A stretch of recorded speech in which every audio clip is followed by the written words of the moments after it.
दोस्तों, गुरु नानक साहेब सिख धर्म के पहले गुरु माने जाते हैं। नानक जी ने ही सिख धर्म की स्थापना की थी। इनका जन्म 15 अप्रैल 1469 ईस्वी यानी 15वें कार्तिक पूर्णमासी को एक हिंदू परिवार में हुआ था। इनके पिता का नाम कल्याण चंद या फिर मेहता कालू जी था। माता का नाम तृप्ता देवी था।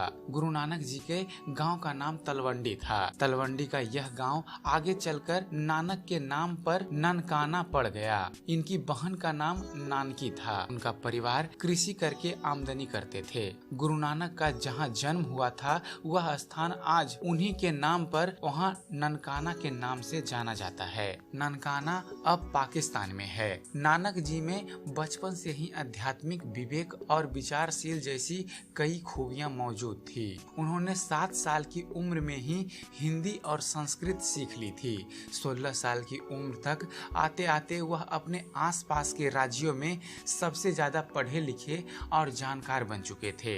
इस्लाम, ईसाई धर्म, यहूदी धर्म और शास्त्रों के बारे में भी नानक जी को जानकारी थी। वे उम्र के 16वें वर्ष में शादी होने के बाद उन्होंने अपने सिद्धांतों का प्रसार हेतु एक सन्यासी की तरह अपनी पत्नी और दोनों पुत्रों को छोड़कर धर्म के मार्ग पर निकल पड़े और लोगों को सत्य और प्रेम का पाठ पढ़ाना आरंभ कर दिया। धार्मिक कट्टरता के वातावरण में उदित गुरु नानक जी ने धर्म को उदारता की एक नई परिभाषा दी। उन्होंने जगह जगह घूमकर तत्कालीन अंधविश्वासों, पाखंडों आदि का जमकर विरोध किया। वे हिंदू मुस्लिम एकता के भारी समर्थक थे। धार्मिक सद्भाव की स्थापना के लिए उन्होंने सभी तीर्थों की यात्राएं की और सभी धर्मों के लोगों को अपना शिष्य बनाया। उन्होंने हिंदू धर्म और इस्लाम धर्म दोनों की मूल एवं सर्वोत्तम शिक्षाओं को सम्मिश्रित करके एक नए धर्म की स्थापना की, जिसके मिलाधार थे प्रेम और समानता।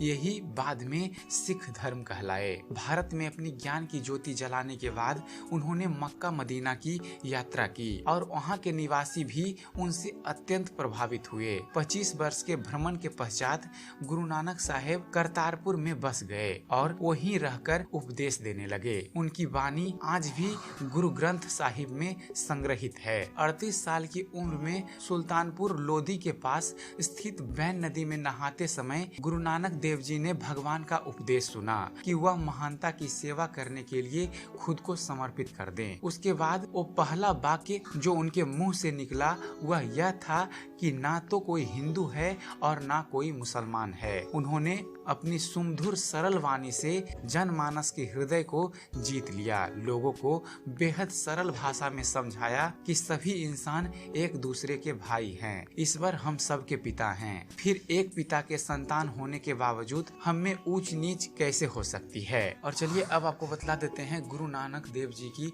मृत्यु के बारे में। जीवन के अंतिम दिनों में इनकी ख्याति जिन जिन स्थानों से पूज्य गुरु नानक साहब जी गुजरे थे वो आज तीर्थ स्थल का रूप ले चुके हैं। अंत में 22 नवंबर 1539 ईस्वी में जपू जी का पाठ करते हुए उनका स्वर्ग प्रयाण हुआ। मृत्यु से पहले उन्होंने अपने शिष्य भाई लहना को अपना उत्तराधिकारी घोषित किया, जो बाद में गुरु अंगद देव के नाम से जाने गए। और चलते चलते आपको गुरु नानक देव जी के बारे में बतला दें कि गुरु नानक देव जी अच्छे कवि भी थे। उनके भावुक और कोमल हृदय ने प्राकृतिक से एकात्म होकर जो अभिव्यक्ति की है वह निराली है। उनकी भाषा एक बहता हुआ नीर था, जिसमें फारसी, मुल्तानी, पंजाबी, सिंधी, खड़ी बोली, अरबी, संस्कृत और ब्रज भाषा के शब्द समा गए थे। तो आशा करता हूँ सिख धर्म के पहले गुरु गुरु नानक देव जी पर बनाया गया हमारा ये वीडियो आप सबको पसंद आया होगा। अगर जो आपको इस चैनल पर दी गई जानकारी पसंद आती है तो हमारे वीडियो को लाइक कीजिए, शेयर कीजिए, ताकि आपके माध्यम से यह जानकारी और दूर तक पहुंच सके। और साथ ही साथ हमारे चैनल ज्ञान मंथन को सब्सक्राइब करना ना भूलें। हमारे चैनल को सब्सक्राइब कीजिए और हम आपको ऐसे ही आध्यात्मिक जगत से जुड़े हुए जानकारी देते रहेंगे। तो जुड़े रहिए हमारे चैनल के साथ और देखते रहिए, जानते रहिए। धन्यवाद। जय हिंद।